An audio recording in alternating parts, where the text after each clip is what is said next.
Kulkarni sir, start करूया आपण. नमस्कार सगळ्या. या वेबिनारच्या वेबिनारमध्ये आलेल्या मंडळींचं मी हार्दिक स्वागत करतो.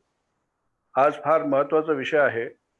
या करोनाच्या धकाधकीमध्ये एक चांगलं पैशाचं पीक म्हणून टरबूज आणि खरबूज ह्या विषयावरती एक नावाजलेल्या तैवान येथील नोन्यू कंपनीचे एक फार सगळ्यात senior most deputy general manager आज आपल्या विनंतीला मान्य देऊन या वेबिनारसाठी आलेले आहेत. त्यांचा या विषयावरती सखोल अभ्यास असल्याने आम्ही त्यांना सांगितलंय की शेतकऱ्यांना, आताच्या पिढीला किंवा जुन्या पिढीला शास्त्रोक्त माहिती तुम्ही द्यावी आणि मार्गदर्शन करावं आणि आपला अनुभव सांगावा, यासाठी आजचा हा वेबिनार केलेला आहे. यापुढे संदीप कुलकर्णींना मी विनंती करतो की त्यांनी आपला हा वेबिनारचा जो कार्यक्रम आहे तो पुढे चालू ठेवावा. मिस्टर संदीप कुलकर्णी.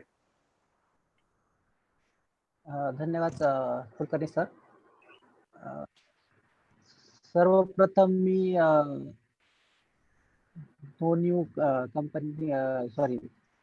नोन्यूला ही संधी दिल्याबद्दल किंवा मला वैयक्तिक ही संधी दिल्याबद्दल प्रकाश कुलकर्णी सर आणि किसान देशपांडे सर आणि किसान टीमचं मी हार्दिक आभार मानतो. आणि सर्व मंडळींचे जे पार्टिसिपंट आहेत आज त्यांचं मी स्वागत करतो. तर मी नोन्यू मध्ये गेली 20 वर्ष काम करतोय आणि प्रामुख्याने आम्ही कलिंगड आणि खरबूज या दोन पिकामध्ये खूप जास्त काम केलंय. तर मला जो काही वेळ दिला गेलेला आहे 45 मिनिट सॉरी, त्यामध्ये मी हे माझे 20 वर्ष माझे आणि माझ्या पूर्ण टीमचे जे 20 वर्षाचे अनुभव आहेत हे शेअर करण्याचा प्रयत्न करत आहे. तर मी जास्तीत जास्त पिक्चर दाखवून म्हणजे सोप्या पद्धतीने हे शेअर करण्याचा प्रयत्न करतो. तो वेळ वाया न घालता आपण सुरू करूया. तर मेलॉनॉलॉजी म्हणजे खरबुजाचा एक प्रकारचा अभ्यास, खरबूज पिकावर आणि त्याचा इकॉनॉमिक्स. तुम्ही जर आमचा लोगो पाहिला कंपनीचा तर हा इथे दिसतोय. हे खरबुजाचं किंवा कलिंगडाचं एक मादी फूल आहे आणि हाच आमचा लोगो आहे. आणि जगात ह्या कंपनीला खरबूज कलिंगडासाठी ही कंपनी फार प्रसिद्ध आहे. तर ह्या आमच्या दोन्हीच्या विविध प्रकारच्या वेगळ्या वेगळ्या प्रकारच्या खरबुजाच्या जाती आहेत. त्याला मेलन वर्ल्ड म्हणतो आम्ही. आणि ते आमच्या इथले पुणे रिसर्च फार्मचाच पिक्चर. संदीप सर, थोडस इंटरप्ट करते. शेअर स्क्रीन करता तुम्ही पीपीटी, म्हणजे दिसेल. स्क्रीन दाखवा. स्क्रीन दाखवा. हो.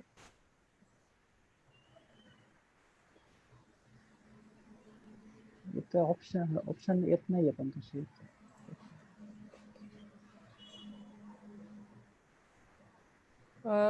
खाली ऑप्शन आहे बघा सर. तुम्ही शेअर स्क्रीन केलं होतं ना आता?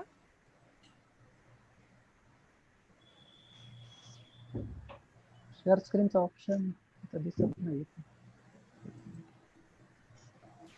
तुम्हाला फुल स्क्रीन मध्ये दिसत आहे का? तुमचे फुल स्क्रीन झालंय का? खालचा ऑप्शन्स दिसत नाहीयेत का? हो, दिसत नाहीयेत ऑप्शन. हा, तर माऊस जरा कर्सर जरा मूव्ह केलं तर दिसेल. नाही केलंय ना, दिसत नाहीयेत. मी एकदा यातनं बाहेर पडू का? क्लोज करू का ते प्रेझेंटेशन जे मला दिसतंय? नाही सर, तुम्ही एक्सेप्ट बटन दाबता का? ES आता दिसेल तुम्हाला. नाहीये दिसत. ओके. राईट कॉर्नरला नाही. शेअर स्क्रीन तो ऑप्शन मग दिसत होता तो नाहीये. ओके, ठीक आहे सर. तुम्ही एकदा ट्राय करा. तुम्ही बोलता बोलता एक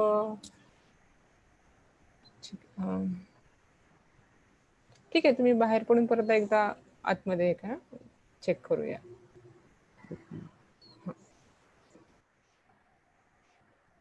हो, आता दिसायला लागले. दिसतंय ना? ओके.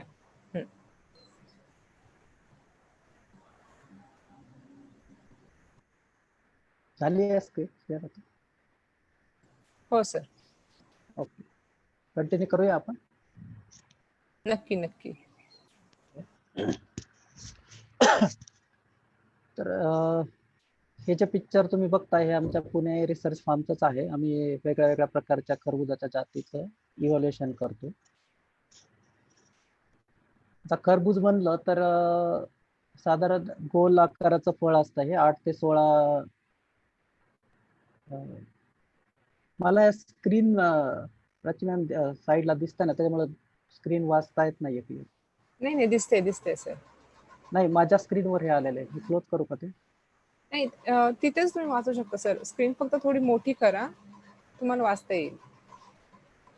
नाही, हे तुमच्या विंडो दिसतायत मला त्याच्यात.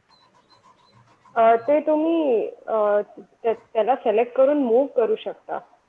तुम्हाला जिथे वाचता येत नाही ना तिथे तुम्ही मूव्ह करू शकता साईडला. Okay okay, fine. ओके. खरबूज बनला तर एक साधारण गोल आकार आणि 8 ते 16 सेंटीमीटर त्याचा हे असतो, व्यास असतो. आणि त्यात वेगवेगळे प्रकार असतात की लंब गोलाकार किंवा असा थोडासा चपटा गोल वगैरे असे. तर खरबूज पीक हे उष्ण कटिबंध किंवा उप उष्ण कटिबंध या हवामानात जास्त घेतलं जातं आणि त्याची कच्ची फळं हे भाजी म्हणून पण वापरात येतात. भारतात सुद्धा ईस्टर्न पार्ट मध्ये आज कच्ची फळं याची भाजी म्हणून खातात आणि त्याचं जे बी आहे ते खाण्यासाठी योग्य एडिबल आहे.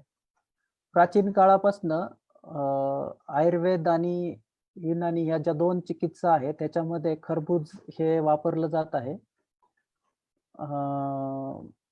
शरीरातलं उष्णता कमी करण्यासाठी किंवा युरिन इन्फेक्शन घालवण्यासाठी किंवा शरीरातली ताकद ऊर्जा मिळवण्यासाठी ह्याचा उपयोग ह्या दोन्ही चिकित्सामध्ये केला जातो. त्याच्यानंतर त्वचेचं लोशन म्हणून याचा वापर केला जातो.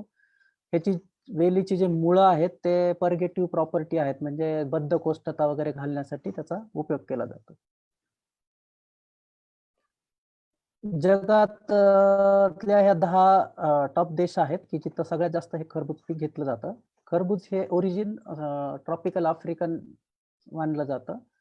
त्याचं बॉटनिकल नाव जे आहे ते कुकुमिस मेलो म्हणून आहे आणि फॅमिली कुकुरबिटेसीस आहे आणि कॉमन नेम त्याला खरबूज म्हणलं जातं. तर हे जगातले 10 टॉप देश असे आहेत की जिथं सगळ्यात जास्त खरबुजाचं उत्पन्न घेतलं जातं. तर ह्या स्क्रीनमध्ये आपण जर पाहिलं तर चायना हा जो देश आहे हा नंबर 1 आहे. 1.60 लाख टन्स साधारण एवढं मोठ्या प्रमाणात उत्पन्न घेतलं जातं आणि भारत हा 5 नंबरला आहे. साधारण 10.28 लाख टन एवढं उत्पन्न घेतलं जातं. ह्याच बरोबर मला यातून हे निदर्शनात आणून द्यायचंय की भारताचं पॉप्युलेशन आणि चायनाचं पॉप्युलेशन फार मोठा फरक नाहीये. तर भारतामध्ये पूर्वी खरबूज हे पीक आवडीने खाल्लं फळ आवडीने खाल्लं जात नव्हतं, कारण तेवढ्या चविष्ट किंवा वेगवेगळ्या प्रकारात त्याच्यात चॉईस नव्हत्या खाणाऱ्यांसाठी.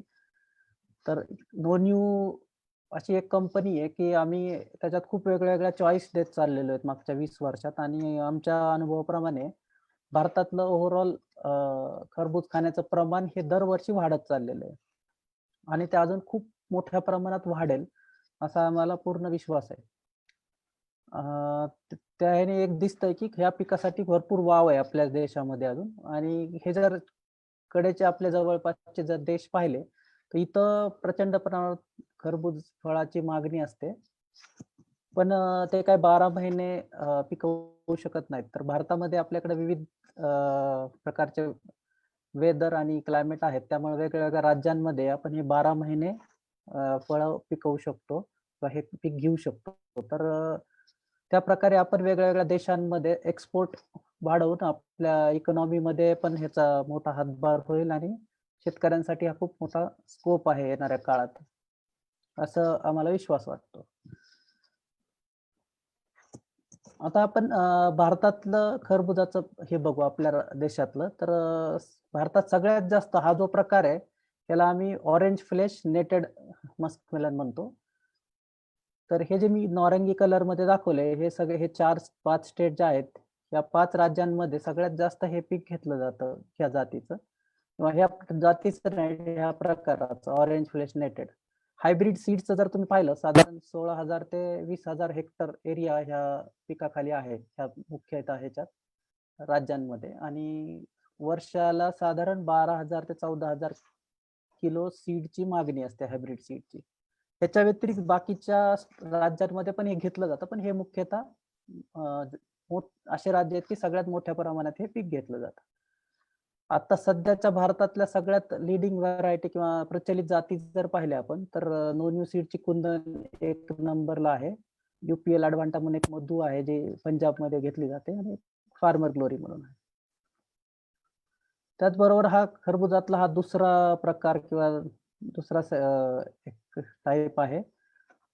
हे ब्ल्यू कलर जे दाखवलंय साधारण ह्या 3 राज्यांमध्ये ह्याची शेती होते, आणि एरिया जर पाहिला ह्याचा तर 1200 ते 1500 हेक्टर एवढा एरिया आहे, आणि सीडची जी मागणी आहे बियाची वार्षिक ते साधारण 1200 ते 1500 किलो आहे.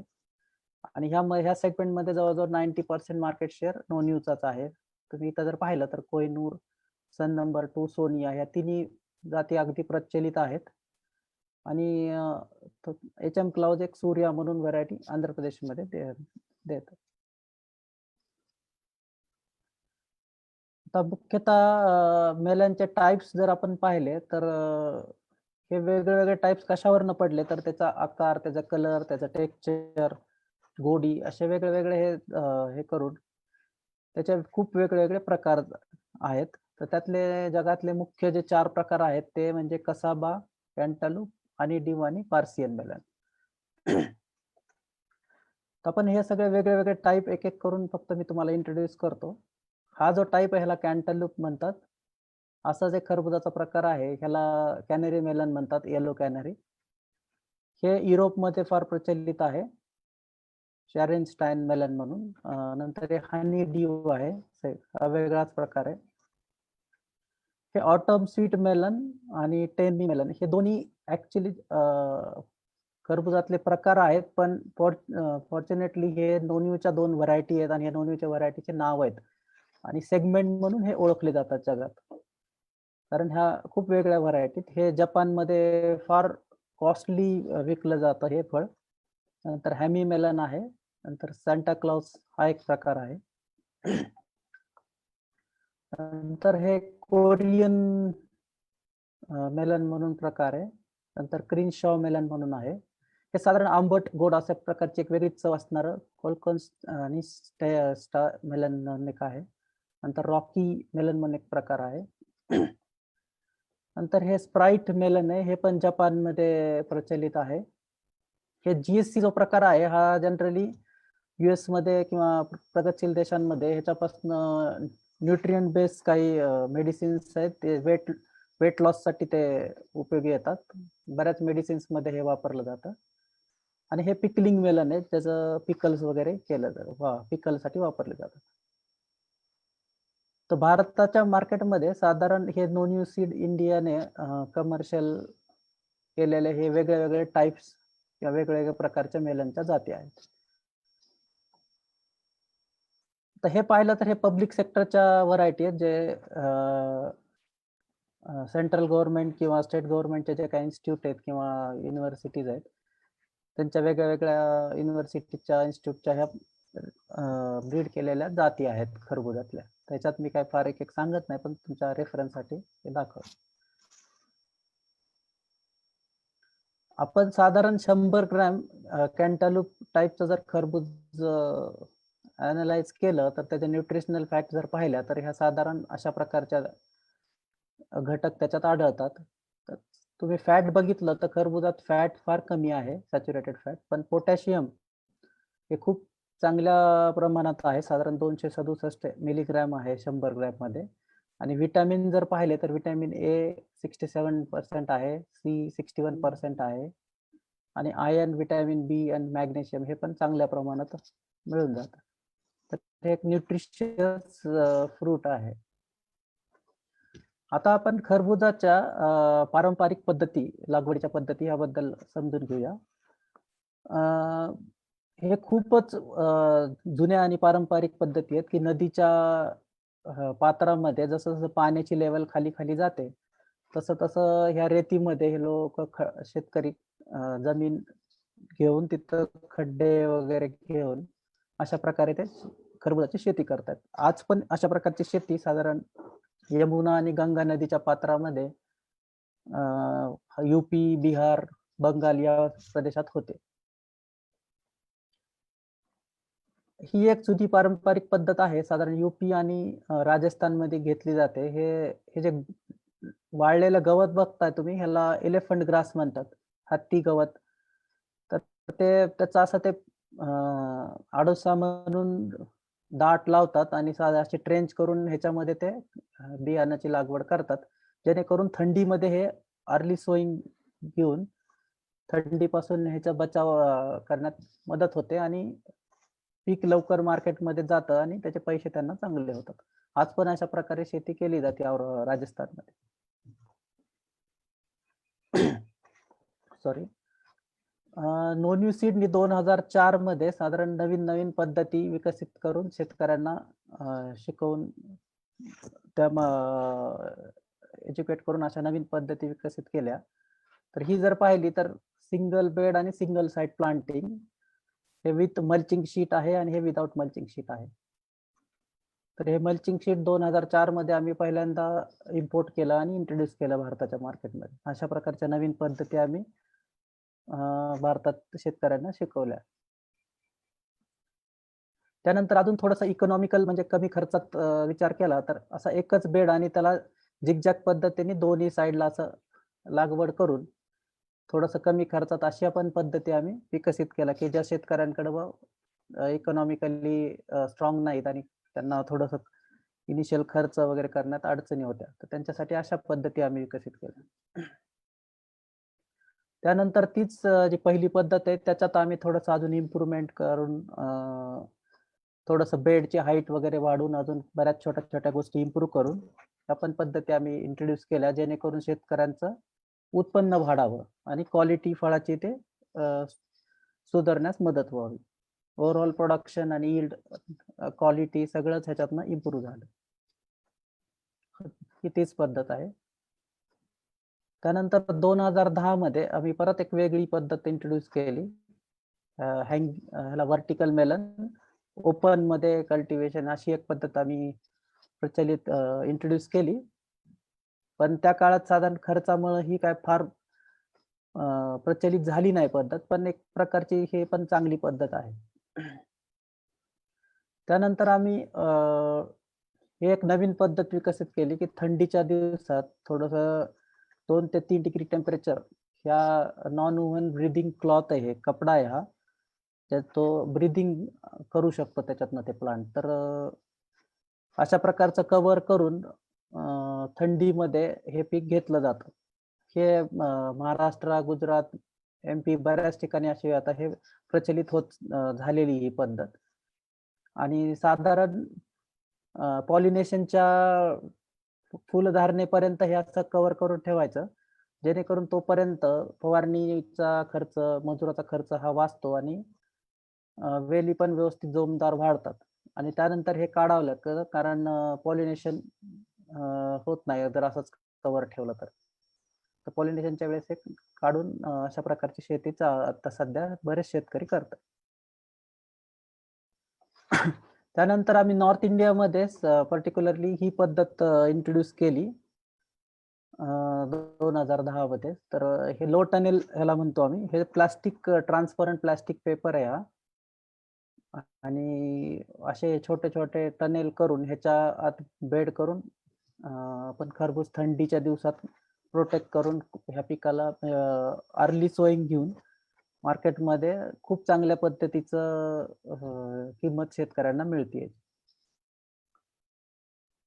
त्यानंतर आम्ही अजून एक लो कॉस्ट प्रोटेक्टेड कल्टिवेशनची पद्धत इंट्रोड्यूस केली. हे तुम्ही बघितलं तर एक साधे बांबू आहेत किंवा एक लाकडी स्टिक्स आहेत मोठ्या आणि आतमध्ये तार वगैरे वापरून 40 मेशचं हे इन्सेक्ट नेट हाऊस केलंय, जसं आपलं मच्छरदाणी वगैरे असते तसंच. आणि ह्यामध्ये आपण व्हर्टिकल पद्धतीने खूप चांगल्या प्रकारे हे पीक घेऊ शकतो. त्यानंतर त्यातल्याच ह्या वेगळ्या वेगळ्या पद्धती आहेत, ज्या कमी बजेटमध्ये लोखंडी पाईप वगैरे वापरून आपण घेऊ शकतो अशा प्रकारचं खरबुजाचं पीक. हे आम्ही आमच्या पुण्याच्या रिसर्च फार्मवर प्रयोग करून नवीन पद्धत. त्याच्या मागे उद्देश हाच आहे की कमी खर्चामध्ये हे अशा प्रकारचे हाय टनेल उभे करायचे, जेणेकरून शेतकऱ्यांना असं vertical melon high quality fruits cultivation करता येईल, लागवड करता येईल. तर ह्याच्यात तुम्ही पाहिलं तर वरची बाजू हा जो टॉप आहे ह्याला आम्ही प्लास्टिक कव्हर करतो आणि साईडला पाहिलं तर 40 मेशची इन्सेक्ट नेट आहे. त्यामुळं ह्याच्यात इन्सेक्ट जाऊ शकत नाहीत, वरनं पाऊस वगैरे हे होत नाही, सनलाईट पण डिफ्यूज जाते. तुम्ही अगदी उन्हाळ्यात करायचं असलं तर तुम्ही ह्याच्यात शेड नेटचा प्रयोग करू शकता किंवा ट्रान्सपरंट पॉली पेपर पण यूज करू शकता. की त्यातलीच अजून थोडस चांगल्या प्रकारचं हे काही शेतकऱ्यांकडे ऑलरेडी पॉली हाऊसेस आहेत, तर ते अशा प्रकारे अजून चांगल्या पद्धतीने करू शकतात. ह्यात एक्झॉस्ट फॅन आहेत, फॉगर्स असतात, जेणेकरून 2-3 डिग्री पर्यंत उन्हाळ्यात आपण तापमान त्याचा खाली आणू शकतो.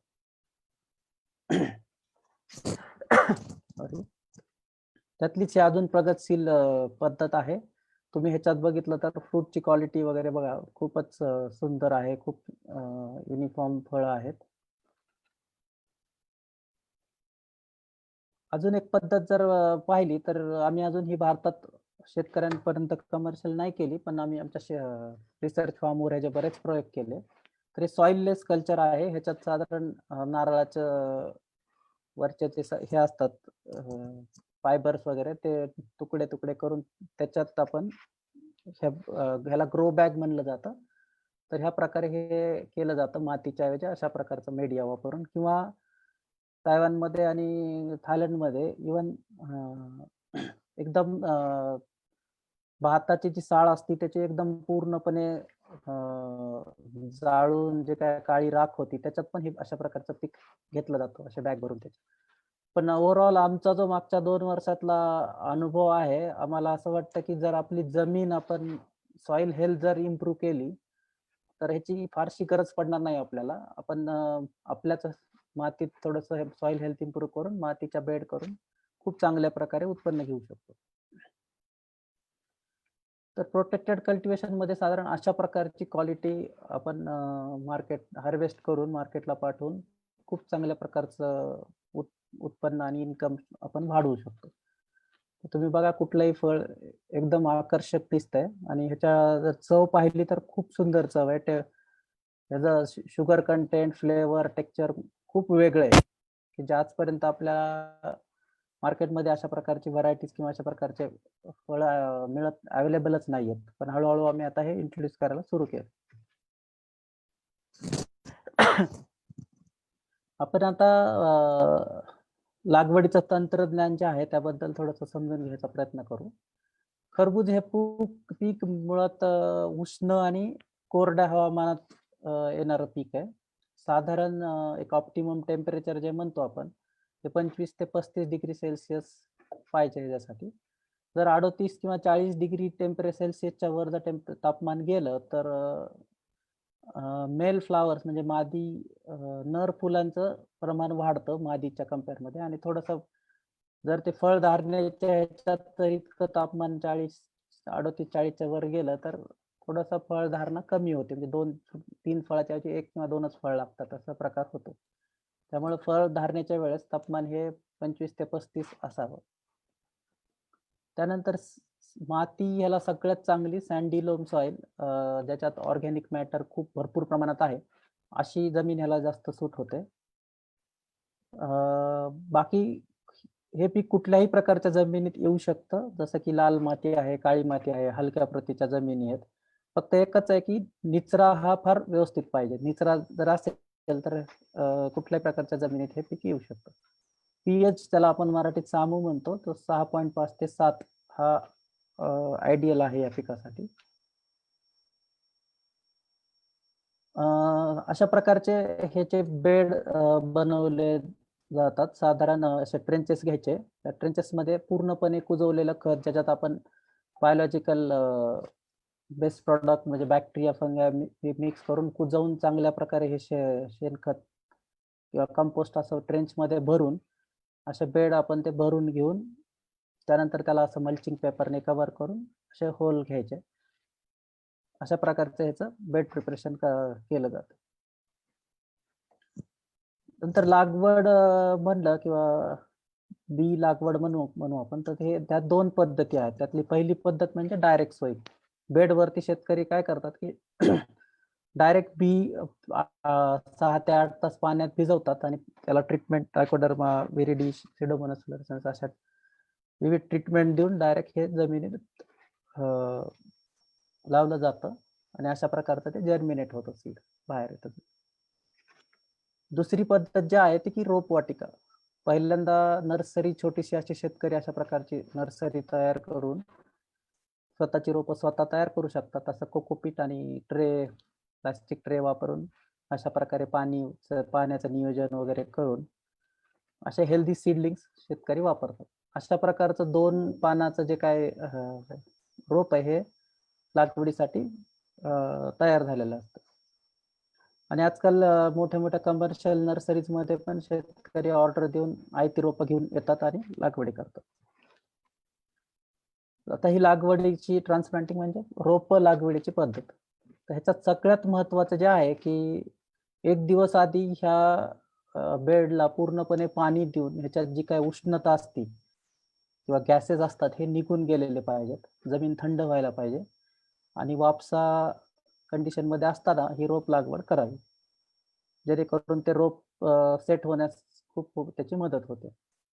आणि त्याच्या लावल्यानंतर साधारण 2-3 दिवस पाण्याचे व्यवस्थित नियोजन करावं, लक्ष देऊन, म्हणजे मरेचं प्रमाण आहे ते आटोक्यात राहतं किंवा कंट्रोलमध्ये राहतं. स्पेसिंग जर पाहिलं अंतर त्याचं, तर 2 रांगेंमधलं अंतर साधारण 8 ते 10 फूट असावं आणि 2 रोपांमधलं अंतर साधारण 1 ते 2 फूट असावं. 1 एकरमध्ये साधारण 5,000 ते 6,000 रोपं आपण लागवड करू शकतो. आणि 1 एकरसाठी साधारण 150 ते 250 ग्रॅम बियाण्याचं लागतं. जशी जात आहे किंवा त्याचा प्रत्येक जातीचं बियाण्याची साईज किंवा वजन याच्यावर तो फरक पडतो. आता आपण वेगळ्या वेगळ्या टेक्निक्स बघू ह्याच्या.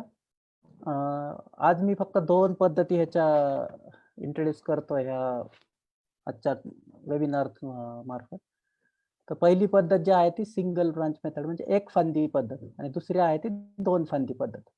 तर आपण दोन्हीचं एक करून बघूया.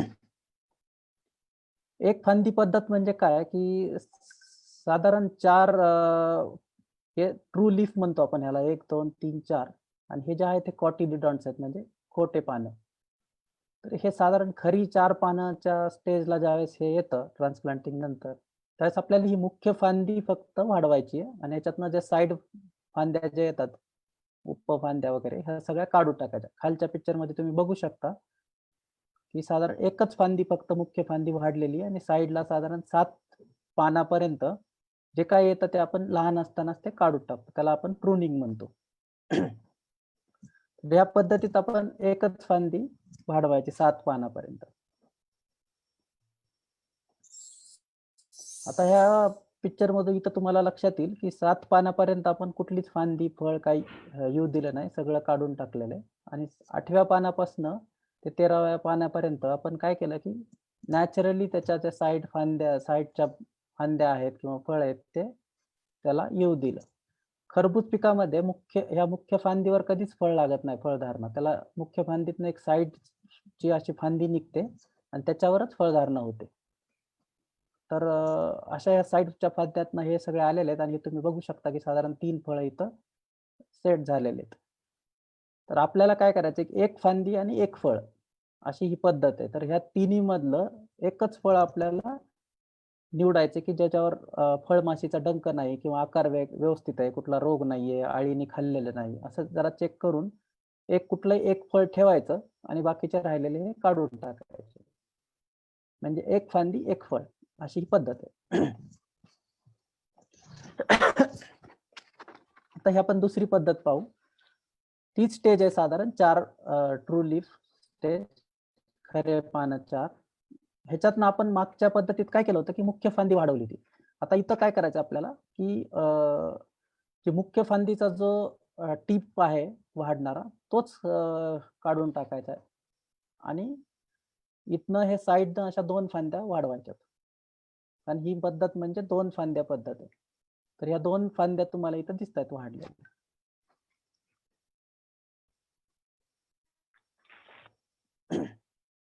आता इथं तुम्हाला लक्षात येईल या दोन्ही फांद्यांना साधारण 5 ते 7 पानं जर तुमचा वेल व्यवस्थित असेल, निरोगी आणि काय म्हणतात त्याला एक स्ट्रॉंग वेल असेल, तर तुम्ही 7 पानापर्यंत त्याला कुठलाही साईडची फांदी किंवा फळ धारणा होऊ देऊ नका. आणि त्यानंतर तुम्ही नॅचरली ते अलाव करा साईडच्या फांद्या आणि फळं. तर इथं दोन्ही फांद्यांवर बघा तुम्ही फळं लागलेले आहेत. तर ह्या फांदीमधलं आपल्याला कुठलंही एक चांगलं फळ आणि ह्या फांदीमधलं एक चांगलं फळ असं या 2 फांद्या आणि प्रत्येक फांदीवर एक एक फळ अशी ही पद्धत आहे. म्हणजे 2 फांद्या 2 फळ अशी ही पद्धत आहे. आता ह्यात फरक काय आहे एक फांदी पद्धत आणि 2 फांदी पद्धत. एक फांदी पद्धत मध्ये काय होतं की एकच फांदी असल्यामुळं 2 रोपांमधलं किंवा वेलींमधलं अंतर कमी असल्यामुळं वेलींची संख्या ही जास्त बसते 1 एकर मध्ये. त्यामुळे थोडंसं खर्च वाढतो आणि ह्याच्यामध्ये थोडीशी वेलींची संख्या कमी असते मग थोडासा खर्च कमी आहे ह्याचा. पण मुख्य काय आहे की ह्याच्यामध्ये 95% फळं हे फक्त ए ग्रेडचे येतात. हा ह्यातला सगळ्यात मोठा ए क्वालिटीच हार्वेस्ट होतो. जसं फॅक्टरी प्रोड्यूस असतं तसं ते एखाद्या कारखान्यातनं फळं तयार झाल्यासारखे ह्याच्यातनं मिळतात आपल्याला. आणि ह्या पद्धतीत काय होतं की साधारण ए क्वालिटी 60%च मिळतात आणि बी क्वालिटी आपल्याला 40% मिळतात. इव्हन सी क्वालिटी पण कधी कधी नीट जर नियोजन नसेल शेतकऱ्याचं तर ते सी क्वालिटी पण तयार होते. ह्याच्यामध्ये वेल जोमदार असतात, निरोगी असतात आणि किडीचा किंवा रोगांचा प्रादुर्भाव ह्याच्यावर कमी असतो. ह्याच्या कम्पेअरमध्ये ह्याच्यावर थोडासा तो जास्त दिसतो. उत्पन्न म्हणाल तर दोन्हीमध्ये फार मोठा फरक नाहीये किलोमध्ये, पण मुख्य हे समजून घ्या की 95% फ्रूट हे एक क्वालिटी आहेत की ज्याला बाजारात भाव जास्त मिळतो. तर पुढच्या स्लाइड मध्ये तुम्हाला अजून जास्त ते लक्षात येईल. ही जी आहे ती एक फांदी मेथड आहे, एक फांदी एक फळ, आणि ही जी आहे 2 फांदी 2 फळ. तर ह्याच्यात तुम्ही बघा की हे फळ सगळे अगदी एकसारखे आहेत. त्याची चव पण अगदी एकसारखी असते. त्याचा आकार हे सगळं अगदी ए क्वालिटी आणि ह्याच्यामध्ये तुम्हाला 2 ढिगारे दिसतील, ए क्वालिटी आणि बी क्वालिटी. तर ह्याच्यात ह्याचे 2 रेट होतात. तसं ह्याला एकच रेट मिळतो किंवा प्राइस मिळते बाजारात. आणि ह्याच्या चवीमध्ये पण खूप मोठा फरक पडतो. आता आपण पाण्याचं नियोजन या पिकासाठी काय ते बघू. पाण्याचं नियोजन हे काही ऊसासारखं पीक नाहीये की अगदीच कधी पाहिजे तेव्हा किती पाणी दिलं, कारण हे खूप नाजूक पीक आहे. आम्ही ह्याला ICU पीकच म्हणतो. तर ह्याला पाण्याचं नियोजन फार व्यवस्थित करावं लागतं. आणि जस तुमची माती कशी आहे किंवा मातीचा प्रकार समजून घेऊन त्यानंतर तुम्ही कुठली पद्धत वापरताय, पाणी वापरताय का ठिबक सिंचन वापरताय, त्यानंतर तुम्ही मल्चिंग शीट वापरताय का नाही वापरताय, हे सगळं समजून घेऊन पाण्याचं नियोजन केलं गेलं पाहिजे. एक थंब रूल म्हणून मी तुम्हाला सांगतो की साधारण तुम्ही बेड मधलं एक मूठभर माती घ्या आणि ती माती जर तुम्ही त्याचा मुठीमध्ये एक गोळा तयार करा. तो गोळा जर तुम्ही दाबला तर पाणी जर ठिपकलं त्याच्यातनं तर जमिनीत पाणी भरपूर आहे. जर ते ओलावा तर आहे पण पाणी ठिपकत नसेल तर ते साधारण वापसा कंडिशन आहे. आणि जर तो गोळा फुटला तर पाणी कमी. असं थोडंसं तुमचे जमिनीचे प्रकार बघून अंदाज घेऊन तुम्ही पाण्याचं नियोजन करायला पाहिजे. पाणी जे तुम्ही खरबूज पिकाला देताय त्याचा EC जो असतो तो 1 पेक्षा कमी पाहिजे, जेणेकरून तुमच्या ह्याच्यात गोडी वाढेल.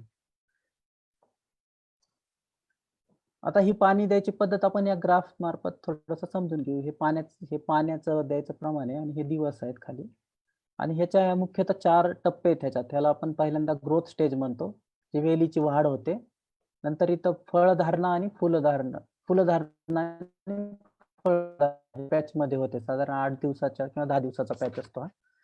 त्यानंतर ही जी स्टेज आहे ही फळधारणा किंवा फळ वाढीची स्टेज आहे. फळ जे फुगतं आणि इथून खाली ते डिक्लाइन स्टेज सुरू होते आणि परिपक्वतेकडे तो वेल आणि फळ जातं. तर आपण इथं जर पाहिलं तर ग्रोथ स्टेज मध्ये ते हळूहळू पाणी वाढत जातं. पण हे जे 8 ते 10 दिवसाचा जो पिरियड येतो मध्ये फुल आणि फळ धारणेचा, ह्यामध्ये पाण्याचा थोडासा हलका स्ट्रेस द्यायचा आहे आपल्याला, म्हणजे पाणी कमी द्यायचंय. म्हणजे बंद नाही करायचं पण कमी द्यायचंय, जेणेकरून फळधारणा व्यवस्थित व्हावी, फुलं जास्त निघावे. आणि एकदा तुमच्या 70% वेलींना फळधारणा झाली हे कसं ओळखायचं आपण? तर साधारण टोमॅटो किंवा एक अंड्याच्या आकाराचं फळ जेव्हा आपल्याला दिसतात 70% वेलींना, 70-80, त्यावेळेस ते आपण समजायचं की फळधारणा झालेली आहे. तिथून पुढे तुम्ही पाण्याचं प्रमाण एकदम वाढवू शकता, कारण ह्या फुगवणीच्या काळात त्याला भरपूर पाणी आणि पोटॅश वगैरे खतात भरपूर लागतात. सॉरी. त्याच्यानंतर डिक्लाइन स्टेज येते, जिथून परत परिपक्वतेकडे जातं, त्यावेळेस ते हळूहळू पाण्याचं प्रमाण कमी करत घेऊन जायचं. आणि शेवटच्या अगदी 3-4 दिवस आधी तुम्ही अगदीच बंद केलं तरी चालतं ऋतूप्रमाणे.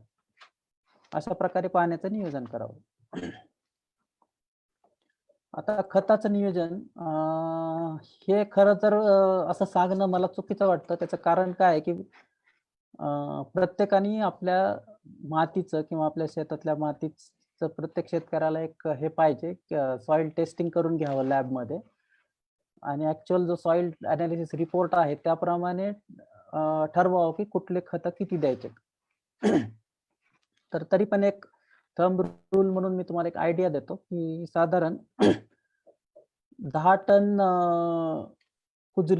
चांगलं कुजलेलं शेणखत आणि 200 किलो नीम केक 1 एकरसाठी वापरावा. त्यानंतर DAP आणि MOP 2-2 बॅग प्रति 50 किलो असं, प्रति बॅग 50 किलो अशा 2-2 बॅग मिक्स करून वापराव्यात, किंवा 10-26-26च्या 4 बॅग एकरी असं पण चालतं. आणि याच्याबरोबर 10 किलो साधारण मिक्स मायक्रोन्यूट्रिएंट बेसल डोस मध्ये सरीमध्ये घालून बेड बनवावेत. त्यानंतर पाठ पद्धत जर असेल तुमची, ठिबक सिंचन नसेल तर 19-19 साधारण 4-5 ग्रॅम 8 ते 10 दिवसानंतर लागवडीच्या रिंग पद्धतीने द्यावं. त्यानंतर 1261 आणि कॅल्शियम नायट्रेट फळधारणेच्या ह्या पिरियड मध्ये द्यावे. त्यानंतर फ्रूट डेव्हलपमेंट स्टेज जी असते त्यामध्ये 50 किलो सल्फेट ऑफ पोटॅश साधारण 2 ते 3 स्प्लिट मध्ये एकदाच न देता ते 2 ते 3 टप्प्यामध्ये द्यावं. ज्यांच्याकडे ड्रिप इरिगेशन ठिबक सिंचन आहे त्यांनी साधारण व्हेजिटेटिव्ह ग्रोथ म्हणजे ट्रान्सप्लांटिंग नंतर 4-5-6 दिवसाने साधारण 19-19 आणि युरिया 2 किलो, 19-19 अर्धा किलो युरिया अल्टरनेट डे ठिबक सिंचनातून द्यावं. आणि 17 ते 32 दिवस हे द्यावं. जातीप्रमाणे ते दिवस किंवा सीझन प्रमाणे ते दिवस इकडे ते हे होतात. त्यानंतर हे टोटल साधारण 25 किलो 19-19 आणि 10 किलो युरिया असं ते एकरी जातं. तर फुलं आणि फळधारणेच्या ह्याच्यात 1261 साधारण 3 किलो अल्टरनेट डे असं 25 किलो द्यावं. नंतर फ्रूट डेव्हलपमेंट स्टेज मध्ये 13-0-45 4 किलो अल्टरनेट डे प्रमाणे 15 किलो द्यावं. आणि मॅच्युरिटीच्या ह्याच्यात sulphate of potash 5 kilo alternate day असं 10 किलो द्यावं. हे झालं ठिबक सिंचनाच्या बाबतीत. आता आपण ह्याचे खरबुजाचं पीक किंवा फळ तयार आहे हे कसं ओळखायचं याबद्दल जाणून घेऊया. ज्यावेळेस आपण तोडणीची तयारी करतो त्यावेळेस एक गोष्ट लक्षात घेणं खूप गरजेचं आहे की फळ खूप जास्त पिकलेलं पण नसावं किंवा परिपक्व नसावं किंवा खूप जास्त कच्चं पण नसावं. दोन्ही पण काही का उपयोगाचं नाहीये. तर तुम्ही सगळ्यात महत्त्वाचं एक लक्षात घेतलं पाहिजे की तुम्हाला हे फळ साधारण महाराष्ट्रातनं दिल्लीला पाठवायचं आहे का पुणे मुंबईला पाठवायचं आहे का साधारण तुमच्या लोकल आजूबाजूच्या शहरात पाठवायचं. त्याप्रमाणे तुम्ही ठरवू शकता की 85% तयार झालेलं का 90% तयार झालेलं फळ तुम्ही तोडायला पाहिजे. कारण त्याप्रमाणे त्याची जे शिपिंग ॲबिलिटी म्हणजे वाहतुकी दरम्यान जे त्याची टिकाऊ क्षमता आहे किंवा पुढे विकल्यानंतर ते शेल्फवर किती दिवस चांगलं राहतं ह्याच्यावर त्याची चव कशी आहे त्याच्यावर त्याची किंमत ठरली जाते. खरबुजाचं पीक ज्यावेळेस ते परिपक्वतेच्या ह्याच्यात असतं स्टेजमध्ये मॅच्युरिटीच्या त्यावेळेस जर टेम्परेचर तापमान जर व्यवस्थित असेल हाय असेल तर ते लवकर तयारही होतं आणि त्याची गोडी पण वाढते खूप. ते जर क्लाउडी असेल नेमकं त्याच पिरियडमध्ये शेवटी तर कधी कधी गोडीवर त्याचा परिणाम होऊ शकतो. त्यानंतर मॅक्झिमम आमच्या अनुभवाप्रमाणे 9 ते 12 पानांमध्ये जे काही फळं लागतात त्याची गोडी खूप जास्त असते. साधारण 11 ते 17% गोडी येते खरबुजाच्या वेदर प्रमाणे आणि जातीप्रमाणे. आता ह्याच्या तोडणीचे काही सिम्पटम्स आहेत ते आपण बघूया. ह्या 2 प्रकार असतात, स्लिप ऑफ आणि non slip of. Slip of म्हणजे काय की हे जे देठ आहे हे आणि फळ हे वेगळं होतं, ह्याला स्लिप ऑफ म्हणतो आम्ही. नॉन स्लिप ऑफ म्हणजे हे फळ पूर्णपणे परिपक्व झाल्यावर पण हे वेगळं होत नाही, त्याला नॉन स्लिप ऑफ म्हणतो.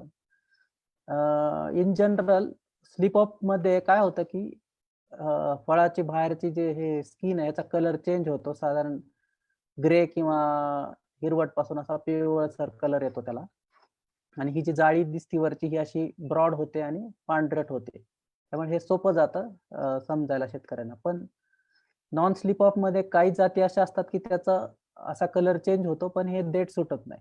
पण अशा काही जाती आहेत की त्यांचा हा कलर चेंजच होत नाही, आहे तसाच राहतो किंवा हलकासा होतो पण तो लक्षात येत नाही.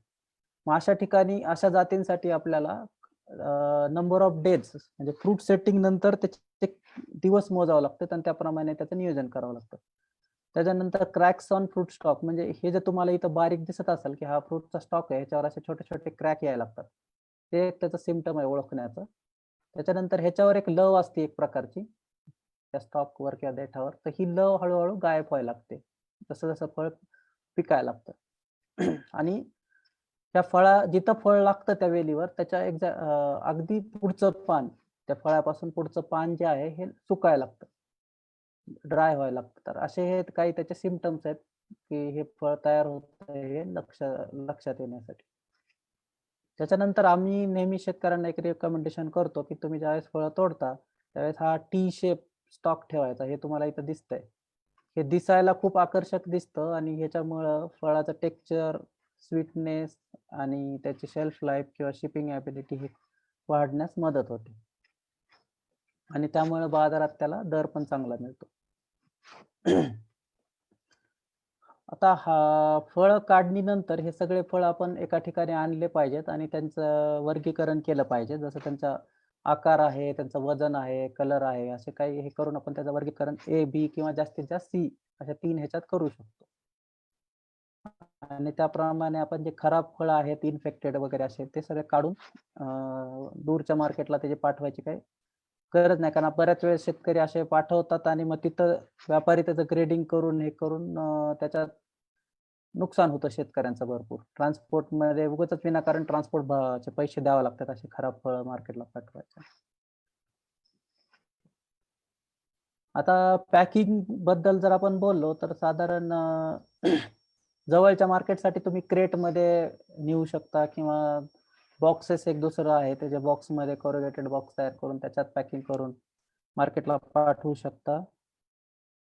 बॉक्सची साईज व्यवस्थित असावी. त्यानंतर पेपर कटिंग त्याच्यात व्यवस्थित भरावं जेणेकरून फळ एकमेकांवर घासू नये किंवा खराब होऊ नयेत ट्रान्सपोर्टेशनच्या ह्याच्यात. नंतर बॉक्स जर वापरणार असेल तर बॉक्सवर साधारण काही स्टिकर लावावेत की किती त्याच्यात फळं आहेत किंवा कुठली जात आहे, त्याचं ए क्वालिटी का बी क्वालिटी असं काहीतरी त्याच्यावर नोट करून दिलं तर ते सोपं जातं बाजारात विकताना. अशा प्रकारे आपण त्याचं पॅकिंग आणि मार्केटिंग करू शकतो. आता इन जनरल खरबूज हे पीक ओव्हरऑल सगळं कुकुरबिटेसी फॅमिली त्यातली त्यात खरबूज हे पीक प्रोसेस केलं जात नाही जास्त ओव्हरऑल सगळ्या कंट्रीजमध्ये. पण आईस्क्रीम मध्ये फ्लेवरसाठी वेस्टर्न कंट्रीजमध्ये ह्याचा वापर केला जातो. त्यानंतर हे ज्यूस बनवून हे यूज केलं जातं. त्यानंतर त्याचं सेल्फ लाईफ 8-10 दिवसाच्या वर नसल्यामुळं हे ताबडतोब फ्रेश लवकरात लवकर संपवावं लागतं. त्यानंतर ह्याच्यापासून कॅन्डी केल्या जातात मेलन फ्लेवरच्या वेगळ्या वेगळ्या. आणि पिकलिंग मेलन म्हणून जो काय प्रकार आहे त्याचं पिकल्स बनवले जातात. सॉरी. त्यानंतर ह्याचं जर आपण स्टोअर करायचं असेल तर 0 डिग्री टेम्परेचरला आणि 80 ते 90 डिग्री आर्द्रता रिलेटिव्ह ह्युमिडिटी ह्याच्यामध्ये आपण ते 1 महिन्यापर्यंत साधारण स्टोअर करू शकतो. त्यानंतर हे पुणे मार्केट आहे. पुणे मार्केटमध्ये खरबूज ह्या 55 फळांचा एक नामा असा ढिगारा बनवून त्याला ते नामा म्हणतात. अशा प्रकारे ते विकलं जातं. पण मला याच्यातून हे सांगायचंय की आपण आपल्या फळाची किंमत किंवा आपल्या प्रोडक्टची किंमत वाढवण्यासाठी आपण आपले वेगळ्या प्रकारचा असा नामा करून जर नेलं ग्रेडिंग करून तर बाजारात त्याची किंमत एक वेगळी केली जाईल आणि हँडलिंग मध्ये जे काय नुकसान होतं शेतकऱ्यांचं ते होणार नाही. आता आपण एक एकरचं साधारण खरबुजाचं इकॉनॉमिक्स बघूया. तर ह्याच्यात तुम्ही बघा की जमिनीसाठी साधारण तयार करण्यासाठी 3,000 रुपये खर्च आहे. बियाण्याचा 10,000 आहे. कंपोजचा 15,000 आहे. लेबरचा 7,000 आहे. खताचा 15,000 आहे. पेस्टिसाइडचा 15,000 आहे. मल्चिंग पेपर जे येतो प्लास्टिक त्याचा 10,000 आहे. ट्रान्सपोर्ट पॅकिंग 15,000 आहे. असं टोटल साधारण 90,000 रुपये एकरी खर्च येतो. आणि उत्पन्न जर बघाल तर 12 ते 14 टन साधारण मिळतं. आणि मार्केट मधला दर हा 15 ते 20 रुपये किलो प्रमाणे मिळतो. दर आणि उत्पन्नाचं हे केलं तर साधारण 80,000 ते 2,80,000 रुपये साधारण उत्पन्न होतं. आणि त्याच्यातनं जर खर्च वजा केला तर साधारण 90,000 ते 1,90,000 रुपये 80 ते 90 दिवसात या पिकापासून शेतकऱ्याला मिळतात. असं एक रफ थंब रूल प्रमाणे एक तुम्हाला आयडिया सांगतो. यानंतर आपण जी नवीन पद्धत आम्ही पंजाबमध्ये इंट्रोड्यूस केलेली त्याला लो टनेल म्हणतो आम्ही. ती पावसाळ्यात आणि थंडीसाठी ते वापरतात ते लोक. तर त्याच्यामध्ये काय आहे की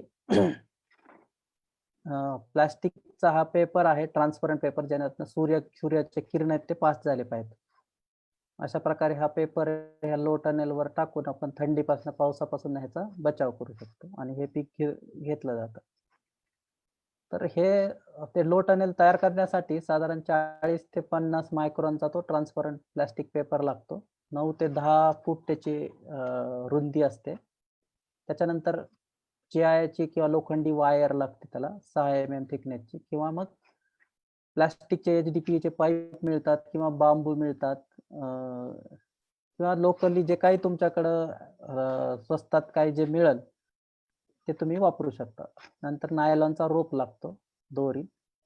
इथं तुम्हाला लक्षात येईल साधारण ही जी बेड बनवली हिची रुंदी 4 फूट आहे आणि ह्याची उंची जी आहे 25 ते 30 सेंटीमीटर आहे आणि सेंटर मधनं ह्याची जी उंची पाहिली तुम्ही तर 3 फूट आहे. अशा प्रकारचा हा प्लास्टिकचा पाईप वापरून हा टनेल केलेला आहे. तुम्ही इथं आयनची वायर वापरू शकता, बांबू वापरू शकता, जे तुमच्याकडे स्वस्त आहे ते काही वापरू शकता.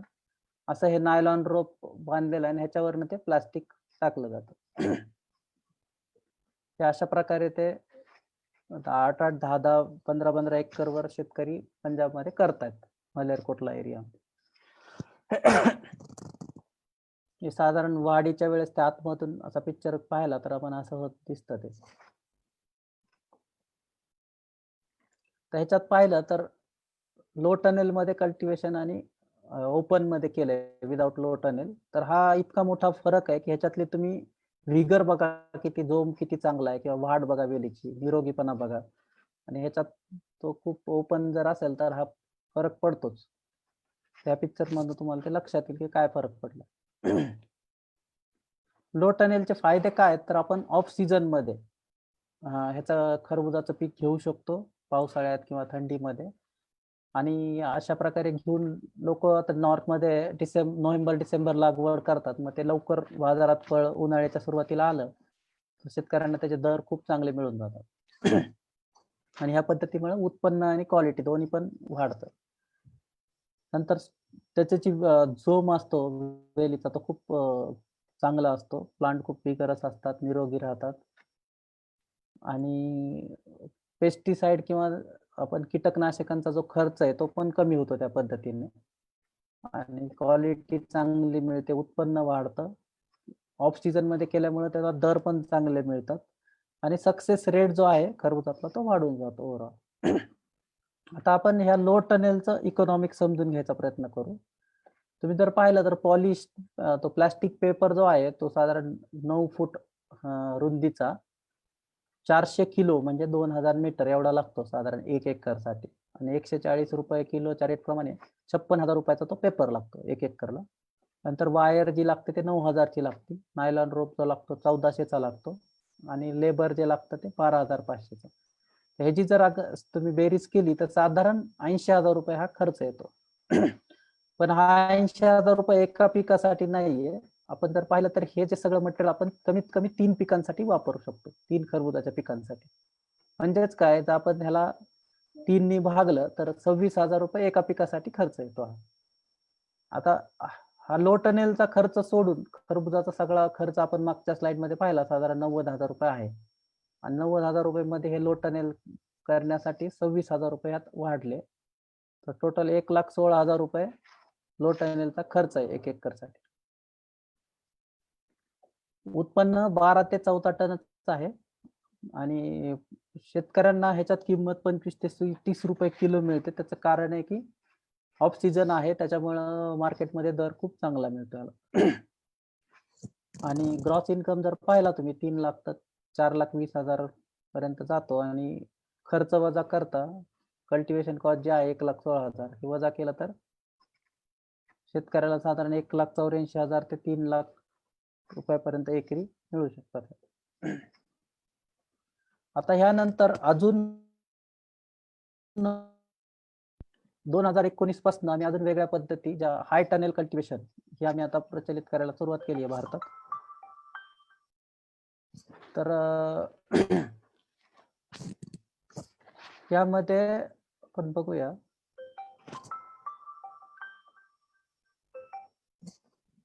याच्यामध्ये कंट्रोल्ड एन्व्हायरमेंट आहे आणि प्रोटेक्शन खूप व्यवस्थित करू शकतो आपण किड्यांचं आणि रोगांचं आणि डिझायर्ड ग्रोथ आपल्याला पाहिजे तशी आपण घेऊ शकतो आणि पॉलिनेशन पण आपल्याला पाहिजे तसं आपण करू शकतो.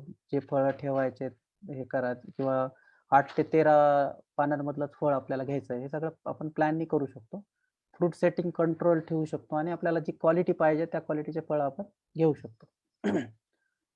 आता हे आम्ही 3 जाती साधारण हाय टनेल प्रोटेक्टेड कल्टिवेशन साठी ट्रायल नंतरच आयडेंटिफाय केलेल्या आहेत. तर ही ग्रीन फ्लेशनेटेड माधुरी 2 म्हणून आहे, ही मधुमती म्हणून आहे आणि ही अजून एक नवीन जात आम्ही आता ट्रायल मध्ये आम्हाला त्याचा परफॉर्मन्स चांगला वाटला.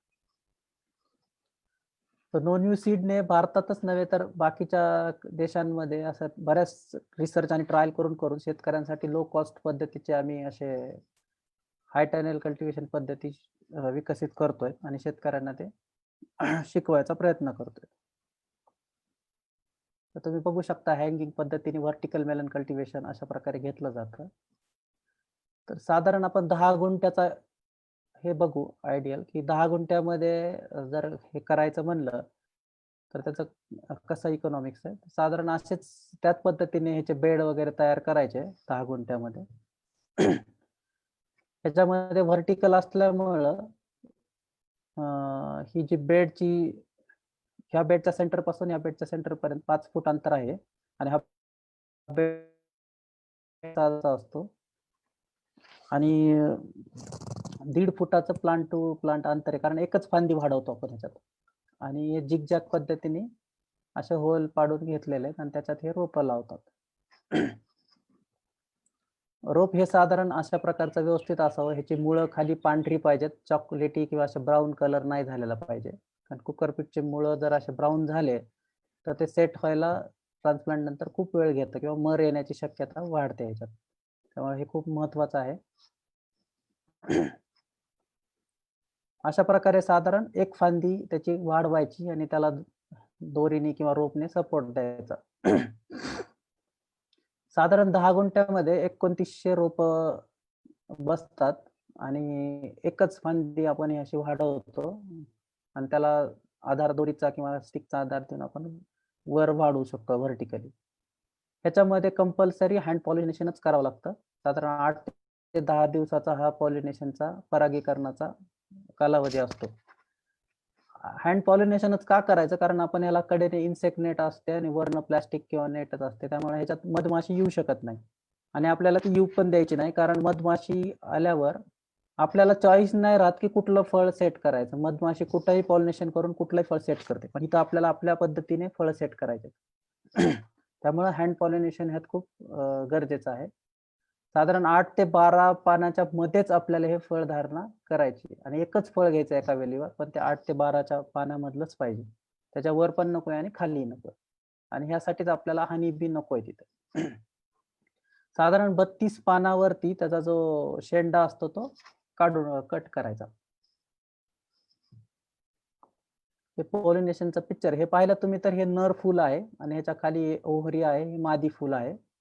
तर नर फूल आणि मादी फूल असं ह्या प्रकारे हे पॉलिनेशन करावं लागतं. साधारण 22 ते 25 दिवस ट्रान्सप्लांटिंग नंतर पॉलिनेशन सुरू होतं आणि पॉलिनेशनचा हा जो वेळ आहे हा सकाळी 7:30 ते 9, शक्यतो सूर्य उगवायच्या आधी हे झालं तर खूप चांगल्या प्रकारचं ते रिझल्ट देतं.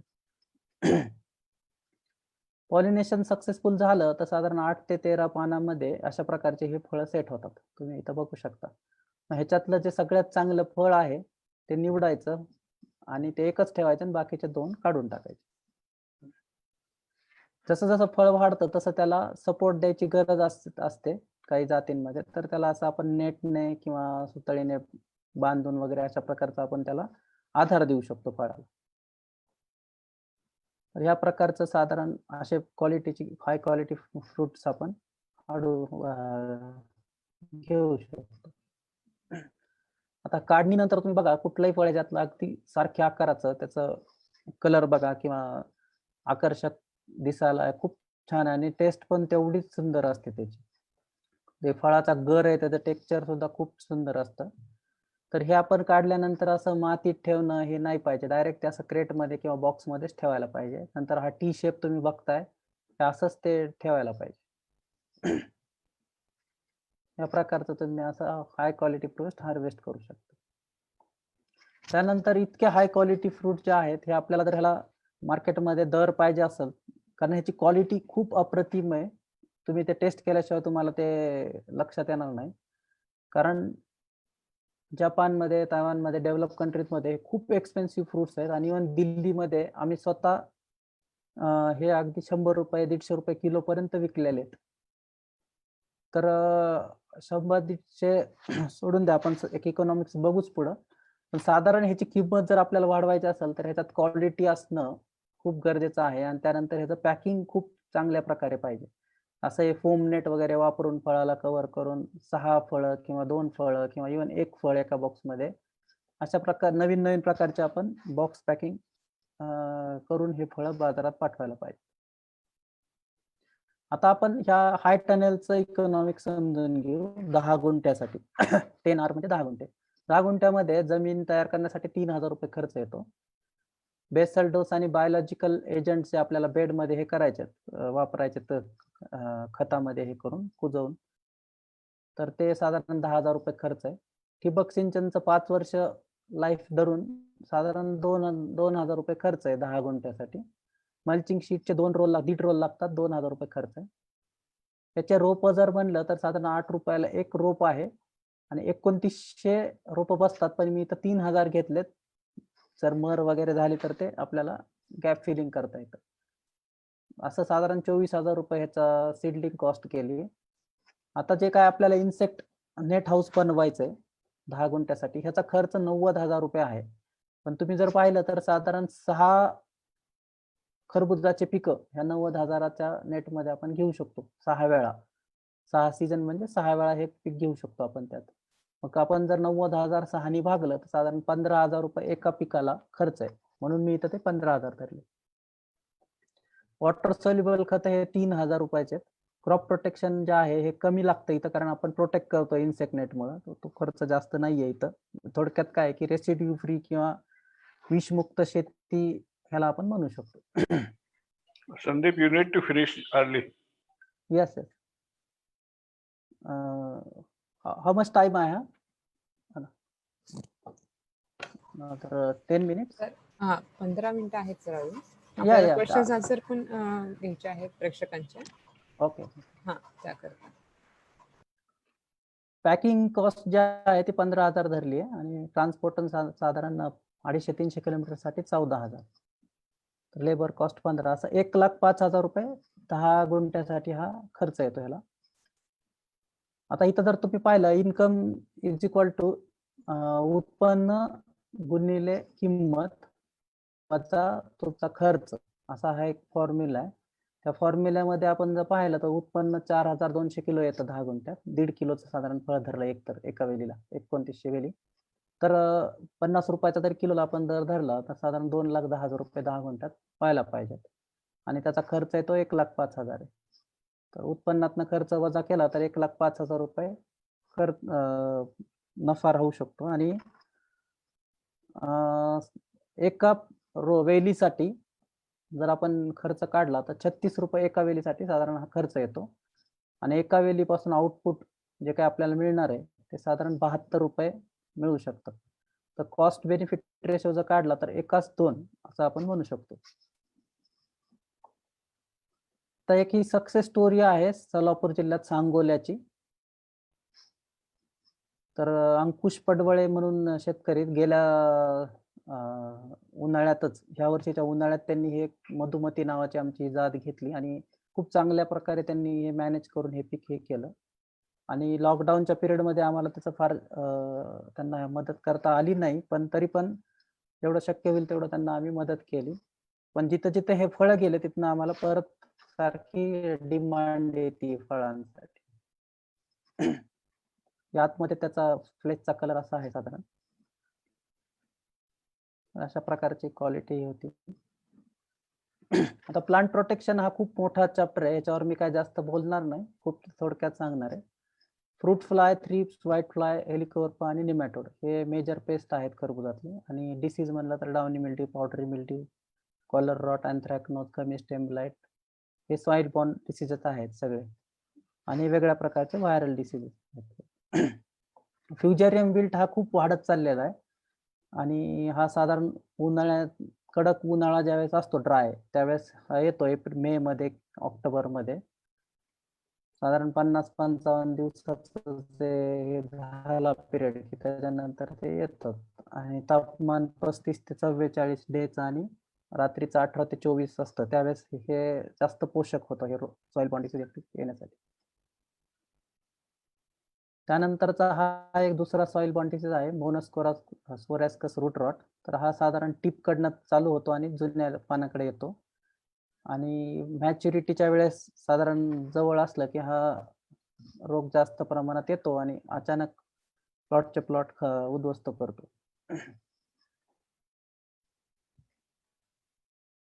त्याच्यानंतर हा गमी स्टेम लाईट म्हणून एक रोग आहे. जर जमिनीत मॉइश्चर प्रमाणापेक्षा जास्त असेल तर हा रोग जनरली येतो.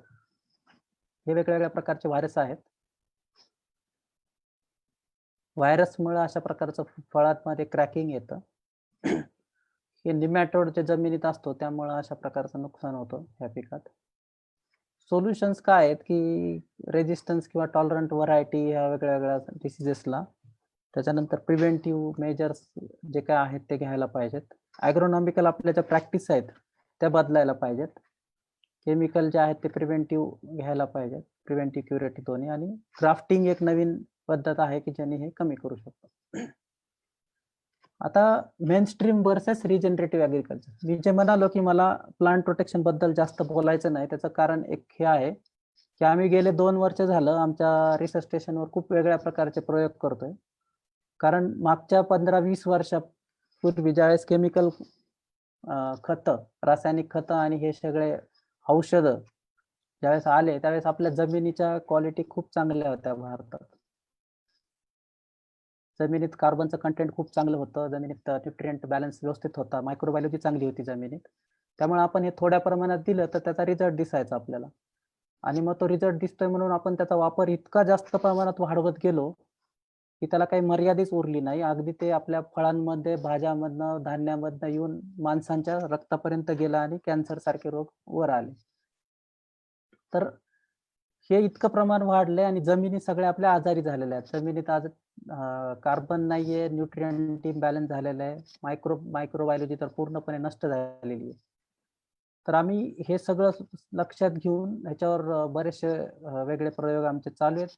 आमच्या रिसर्च फार्मवर आम्ही ट्रायल्स घेतल्यात, त्याचे खूप छान रिझल्ट्स आलेले आणि आम्ही ते हळूहळू आता शेतकऱ्यांना शिकवायला सुरू करतोय. आम्ही या वर्षीपासून 5 राज्यांमध्ये आम्ही एक्सटेन्सिव्ह ट्रायल्स घेणार आहेत ह्याच रिजनरेटिव्ह ॲग्रिकल्चरच्या. कारण दिवसेंदिवस शेतकऱ्यांचा खताचा आणि औषधांचा खर्च इतका जास्त वाढत चाललेला आहे, त्या मानाने त्यांना आउटपुट कमी होत चाललेलं आहे. त्याचं कारण आहे की जमिनी आजारी पडलेल्या आहेत. तर जमीन, सॉइल हेल्थ आणि न्यूट्रिशन मॅनेजमेंट ह्या गोष्टींवर अभ्यास करण्याची खूप गरज आज निर्माण झाली आणि बाहेरचे विकसित देश ऑलरेडी ह्याच्यात खूप पुढे निघून गेले आपल्या. आपण अजून सुरुवातीच्याच फेजमध्ये आहोत. तर स्ट्रेसमध्ये अबायोटिक आणि बायोटिक स्ट्रेसमध्ये आपलं पीक कसं व्यवस्थित येईल, नंतर केमिकल फर्टिलायझर आणि पेस्टिसाइडचा खर्च हा बर्डन जे आहे शेतकऱ्यांवर आलेलं ते कसं कमी करता येईल. आमचं टार्गेट आहे प्राथमिक साधारण 50% आम्हाला ही कॉस्ट कमी करायची. जमिनीत ह्युमिफिकेशन, मिनरलायझेशन वाढवून स्टेबल कार्बन कसं आपल्याला तयार करता येईल. जमिनीत जे काय फंगल डिसीजेस, बॅक्टेरियल डिसीजेस किंवा इन्सेक्टचा प्रेशर जो आहे आज तो कसा कमी करता येईल. जमिनीत जे पाणी धरून ठेवण्याची क्षमता ही कशी वाढवता येईल आणि ओव्हरऑल प्रोडक्टिव्हिटी आणि प्रॉफिटेबिलिटी कमी खर्चात फार्मरची कशी वाढवता येईल शेतकऱ्याची. ह्याच्याकडे आमचा पूर्ण आता लक्ष आहे आणि ह्याच्यावर आम्ही फार मोठ्या प्रमाणात काम करतोय. आमचे कन्सल्टंट आहेत आणि ते आम्हाला मार्गदर्शनही करतायत ह्याच्यावर आणि आम्ही त्या पद्धतीत ते करत चाललोय आणि रिझल्ट पण खूप अपिलिंग आहेत. आणि सगळ्यात महत्त्वाचं रेसिड्यू फ्री फार्मिंग आपल्याला करायची आहे की जे आणि ही शक्य आहे ती फक्त रिजनरेटिव्ह ॲग्रिकल्चरच्या प्रिन्सिपल वर काम केलं. तर ह्याच्यासाठी आपल्याला वेगळे टूल्स आहेत हे वापरावे लागतील आता. जसं पीएच मीटर आहे, रेडॉक्स मीटर आहे, रिफ्रॅक्टोमीटर आहे, TDS मीटर आहे, हायड्रोमीटर आहे, सॉइल टेस्ट किट आहेत आणि लीपचं सॅप ॲनालिसिस करून आपल्याला बरंच चांगल्या प्रकारे ह्याचं नियोजन करता येतं. तर हे आमचे महाराष्ट्राचे ब्रांच मॅनेजर आणि असिस्टंट ब्रांच मॅनेजर यांचे नंबर आहेत. तर तुम्हाला काही अडचण किंवा पुढे कम्युनिकेट करायचं असेल तर ईमेल ID आहे आणि वेबसाईट पण आहेत आमची. आणि हेच मेलन, हाय क्लास मेलन ज्यांना समजतं काय असे हे 3 व्यापारी आम्ही इंट्रोड्यूस करतोय तुम्हाला. एक मुंबईचे आहेत, एक पुण्याचे आहेत आणि एक दिल्लीचे आहेत. जस्ट रेफरन्ससाठी आहे. थँक्यू. Thank you very much. धन्यवाद संदीप. Thank you sir. वरच्या बाजूला क्वेश्चन आन्सरचा एक कॉर्नर मध्ये आहे बघा, आहे का? आहे. एक एक प्रश्न विचारा, म्हणजे वाचा आणि एक एक प्रश्न लवकरात लवकर द्या. ओके.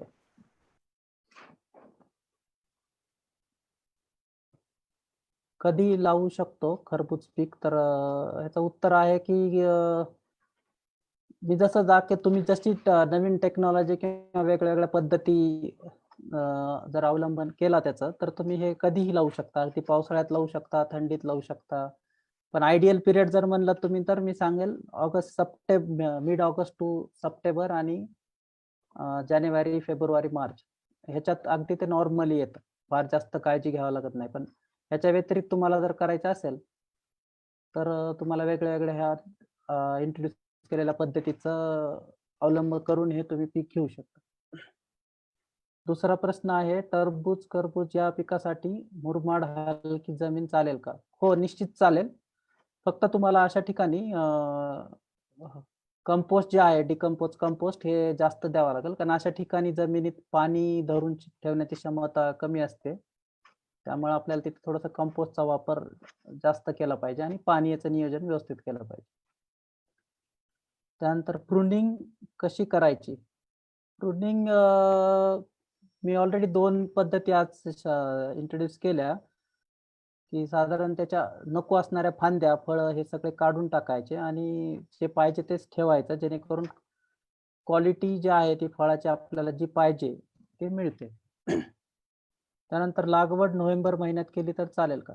परत याचं उत्तर मी तेच सांगेल, की जर तुम्हाला थंडी असेल, टेम्परेचर जर 10 डिग्रीच्या खाली जात असेल नाईट टेम्परेचर, तर तुम्हाला क्रॉप कव्हर किंवा पॉली टनेल, लो टनेल, हाय टनेल अशा प्रकारचे नवीन पद्धतीचा अवलंब करून हे करणं शक्य आहे.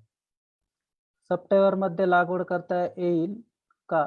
येत असेल तर कोणती व्हरायटी? सप्टेंबर माझ्या मते खूप सेफ सीझन आहे हा लागवडीचा. सगळ्यात सक्सेस रेट खूप जास्त असतो.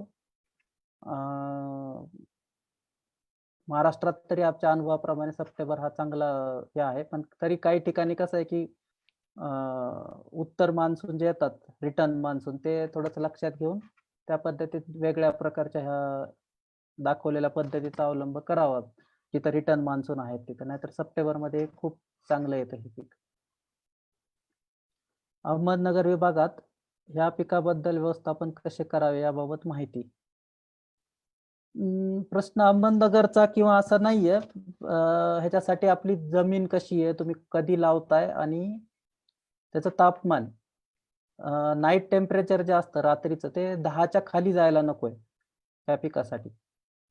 आणि जर ते जात असेल तर तुम्हाला वेगळ्या वेगळ्या प्रकारे त्याचा बचाव करण्यासाठी मी पद्धती ऑलरेडी इंट्रोड्यूस केलेल्या आहेत. Want how many times we can take crop in a year? परत तसंच आहे, साधारण एकच जमिनीत जर म्हणाल तर मी म्हणेल 2दाच घ्या, आणि तुम्ही जमीन जर बदलली तर तुम्ही राऊंड द इयर घेऊ शकता वेगळ्या वेगळ्या सीझन मध्ये. पण तुम्हाला परत लागवडीच्या पद्धतीवर समजून घेऊन विचार करून ते करणं भाग आहे. How many days keep fruit in storage? साधारण तुम्ही जे दाखवलं मी 0 डिग्री टेम्परेचर आणि 80-90 डिग्री रिलेटिव्ह ह्युमिडिटी, त्यात 1 महिनाभर ठेवू शकतो आपण प्रोसेस करून त्याला. प्रुनिंग वॉटरमेलन मध्ये सक्सेसफुल होईल का? हो, वॉटरमेलनच्या प्रुनिंगच्या पद्धती ह्या वेगळ्या आहेत थोड्याशा. आज वेळ कमी असल्यामुळे मी कलिंगडाबद्दल जास्त बोलू शकलो नाही, पण कलिंगडामध्ये दुसरं किंवा तिसरं फळ जर घेतलं तर ते खूप चांगल्या प्रतीचं येतं. पहिलं फळ हे कुठल्याही परिस्थितीत जे 7 ते 10 पानाच्या मध्ये जे लागतं फळ ते तोडणं किंवा काढून टाकणं खूप गरजेचं आहे. प्रश्न संपली का? येस. सर, आहेत 2 प्रश्न. महाराष्ट्रात कोणत्या जातीचे खरबूज आणि कलिंगड यांची लागवड केली जाते? महाराष्ट्रात दुसरे? खरबूज म्हणलं तर 100रातले साधारण 80, 85, 90 शेतकरी आज कुंदन नावाची जी आमची जात आहे तीच लावतात. आणि बाकी बॉबी नावाची जात आहे, त्याच्यानंतर मुद्दुला नावाची एक जात आहे.